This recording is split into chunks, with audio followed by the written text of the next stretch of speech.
Hi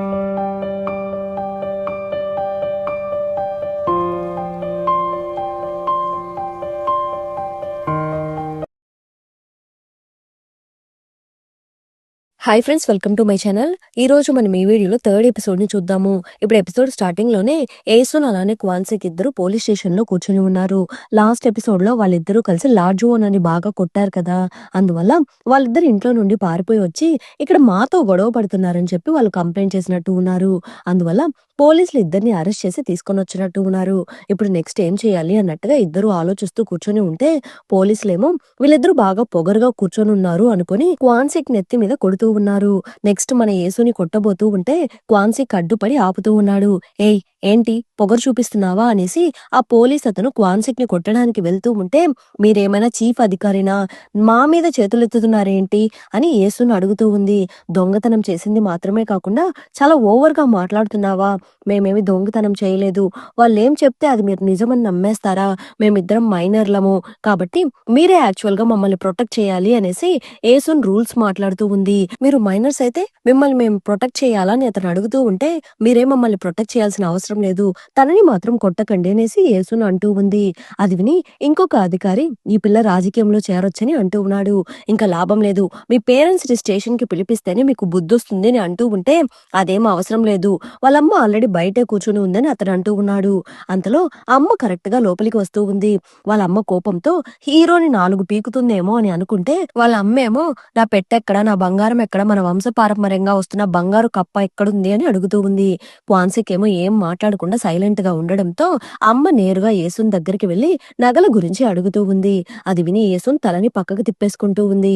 ఇక్కడేమో owner అక్క Aesun వాళ్ళ బంగారం అంతా తీసుకుని ఇంతకు ముందు యేసున్ వాళ్ళు వెళ్ళిన ఆ నగల దుకాణానికి వెళ్లి, ఏంటో మా పెళ్లి రోజు వస్తే చాలు మా ఆయన నా ఒళ్ళంతా బంగారంతో నింపేస్తాడు, అందుకే పాత నగలన్నిటినీ అమ్మేసి కొత్తవి చేయించుకుందామని ఇక్కడికి వచ్చాను అని అబద్ధం చెప్తూ ఉంది.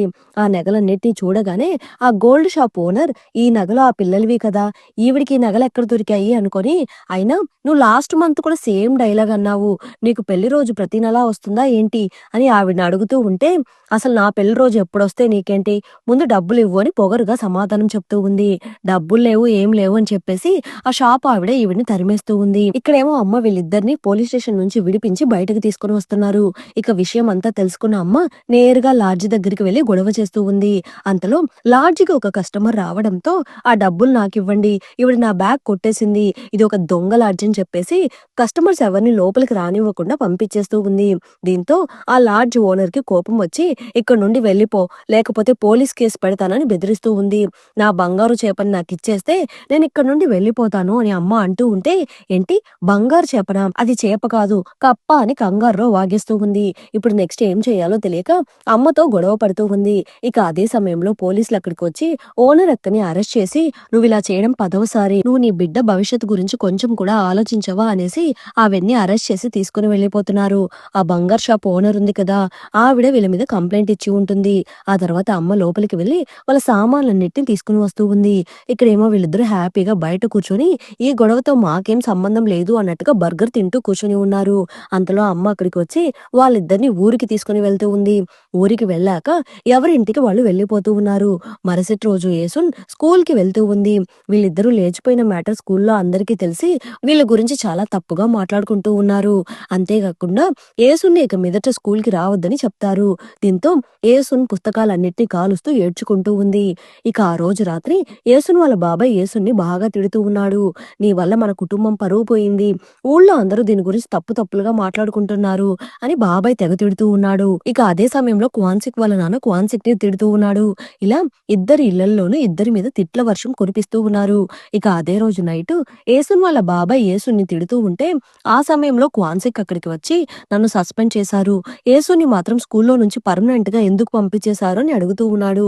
దాంతో యేసున్ వాళ్ళ నానమ్మ, నీకు అసలు బుద్ధుందా లేదా, ఈ లోకంలో మగపిల్లల్ని ఎవ్వరూ ఏమీ అనరు, అందరూ ఆడపిల్లలే తప్పు పడతారు, కనీసం నీకైనా బుద్ధుండక్కర్లేదు, దాన్ని జీవితాన్నంతా పాడు చేసేసావని తిడుతూ ఉంది. దానికి యేసున్, తప్పంతా నాదే, నేను లేచిపోదామని చెప్పగానే తను నా మాట విని నా వెనకాలే వచ్చేసాడని అంటూ ఉంది. ఉంది. దానికి మేము గర్వపడాలా అనేసి బాబాయ్ అరుస్తూ ఉన్నాడు. ఇక్కడేమో క్వాన్సిక్ వాళ్ళ నాన్నమ్మ ఏదో మంత్రిస్తూ నా మనవడిని మాత్రం శిక్షించకు, ఆ యేసుని బాగా శిక్షించు అనేసి తిట్టుకుంటూ ఉంది. వీటన్నిటికీ పరిష్కారం ఆ పెళ్లి ఒక్కటే అనుకుని క్వాన్సిక్ వెళ్లి యేసుని వాళ్ళ బాబాయ్తో పెళ్లి గురించి మాట్లాడుతూ ఉన్నాడు. దానికి బాబాయ్, మీ ఇంట్లో వాళ్ళు ఈ పెళ్లికి ఒప్పుకోరు, మీ వాళ్ళు ఒప్పుకుంటే మాకేం ప్రాబ్లం లేదని అంటూ ఉన్నాడు. అప్పుడు యేసును వేగంగా తలుపులు తీసుకుని బయటకు వచ్చి, నువ్వు నాకు సెట్ కావు, నీకంటే అందమైన వాడిని, బాగా డబ్బున్న వాడిని చూసి నేను పెళ్లి చేసుకుంటాను, నాకు మాత్రం నువ్వు వద్దనే వద్దు అని చెప్పేసి వేగంగా తలుపులు వేసేసుకుంటుంది. ఇప్పుడు నెక్స్ట్ డే మార్నింగ్ బాబాయ్ యేసున్ కోసము ఒక మంచి పెళ్లి సంబంధం చూసినట్టు ఉన్నాడు. ఇక అతన్ని కలవడం కోసము యేసున్ కాఫీ షాప్ కి వెళ్తూ ఉంది. యాక్చువల్ గా ఇతను ఒక బోట్ లో కెప్టెన్ గా పనిచేస్తూ ఉంటాడు. అది మాత్రమే కాకుండా ఇతనికి సొంతంగా కొన్ని బోట్లు కూడా ఉన్నాయి. యేసును అడిగినట్లుగానే ఇతను మంచి ధనవంతుడే, కానీ అతనికి ఇది సెకండ్ మ్యారేజ్. మొదటి భార్య ఆల్రెడీ చనిపోయి ఉంటుంది. ఆల్రెడీ ఇతనికి 2 పిల్లలు కూడా ఉన్నారు. నేను కాస్త మోడర్న్ పర్సన్నే, ఆల్రెడీ నీ పాస్ట్ గురించి చాలా విన్నాను, కానీ నేను వాటి గురించి పెద్దగా పట్టించుకోను అనేసి దాని గురించి ఎక్కువగా మాట్లాడుతూ ఉన్నాడు. యేసున్ క్వాన్సిక్ తో లేచిపోయింది కదా, అందువల్ల వాళ్ళిద్దరికి మధ్య ఏమైనా తప్పు జరుగుంటుందేమో అని అతను అనుకుంటూ ఉన్నాడు. నాకు ఇది రెండో పెళ్లి కాబట్టి ఎవరైనా కన్నె పిల్లల్ని పెళ్లి చేసుకుందామని అనుకుంటే వాళ్ళేమో చాలా ఎక్కువగా డిమాండ్ చేస్తారు. అందుకే నేను నిన్ను పెళ్లి చేసుకోవడానికి ఓకే చెప్పాను. పైగా మీ చెల్లెల్ని తమ్ముణ్ణి చిన్నప్పటి నుండి నువ్వే పెంచావంట కదా, నీలాంటి అమ్మాయే నాకు కావాలని అంటూ ఉన్నాడు. అది విని యేసున్కి కాస్త బాధగా ఉంది. ఇప్పుడు కాఫీ షాప్ లో మాట్లాడుకున్న తర్వాత ఇద్దరూ కలిసి నడుచుకుంటూ ఇంటికి వెళ్తూ ఉన్నారు. అప్పుడు అతను పదే పదే మనకిది రెండో పెళ్ళి అని అంటూ ఉన్నాడు. నేను నీ దగ్గర ఒక దాని గురించి అడగాలి అనేసి, అవును మీరిద్దరూ భూషణ్కి వెళ్లారు కదా, అప్పుడు మీ ఇద్దరి మధ్య ఏం జరిగింది అని డైరెక్ట్ గానే అడిగేస్తూ ఉన్నాడు. అది విని యేసున్కి పిచ్చ కోపం వస్తూ ఉంది. ఇంతసేపు ఏం మాట్లాడకుండా సైలెంట్ గా వస్తున్న మన యేసున్ సడన్ గా మీ భార్యకి ఏమైంది, తనెందుకు చనిపోయింది అని అతన్ని క్వశ్చన్ చేస్తూ ఉంది. ఓహో, నీకు మాట్లాడడం కూడా వచ్చా? అవును, బాగా వచ్చు. ఎవరైనా నాకు రెస్పెక్ట్ ఇవ్వకుండా మాట్లాడితే నేను కూడా ఇలానే మాట్లాడతానని అంటూ ఉంది. అదే సమయంలో క్వాన్సిక్ వీళ్ళిద్దరిని గమనిస్తున్నాడు. వెంటనే యేసున్ దగ్గరికి వెళ్లి, రా యేసున్ మనం వెళ్దాము అనేసి తనని తీసుకుని వెళ్లిపోబోతూ ఉంటే, రే నువ్వేం చేస్తున్నావు, ఇక్కడ నేను ఒక పెద్ద మనిషి ఉన్నాను కదా అని పెళ్లి కొడుకు అంటూ ఉంటే, నువ్వు నోరు మొయ్ అనేసి యేసుని బలవంతంగా అక్కడి నుండి తీసుకుని వెళ్లిపోతున్నాడు. క్వాన్సిక్ తనని నేరుగా వాళ్ళు ప్రపోజ్ చేసుకున్న ప్లేస్ దగ్గరికి తీసుకుని వెళ్లి, రా మనమిద్దరం పెళ్లి చేసుకుందాము అనేసి ఒక ఉంగరాన్ని తొడుగుతున్నాడు. కానీ యేసును ఆ ఉంగరాన్ని తొడగనివ్వకుండా ఉంగరాన్ని పక్కకు తోసేస్తూ ఉంది. నేను బాగా చదువుకోవాలి, చాలా కవితల్ని రాయాలి, నేను బాగా రిచ్ గా బతకాలి, నేను నిన్ను పెళ్లి చేసుకుంటే అందరూ నన్ను చాలా చీప్ గా చూస్తారు, అదే నేను అతన్ని పెళ్లి చేసుకుంటే అందరూ నన్ను గౌరవిస్తారు, పైగా నేను నిన్ను పెళ్లి చేసుకుంటే నేను హ్యాపీగా ఉండలేను, నువ్వు నా లైఫ్ నుండి కంప్లీట్ గా వెళ్ళిపోతేనే నేను సంతోషంగా ఉండగలనని అంటూ ఉంది.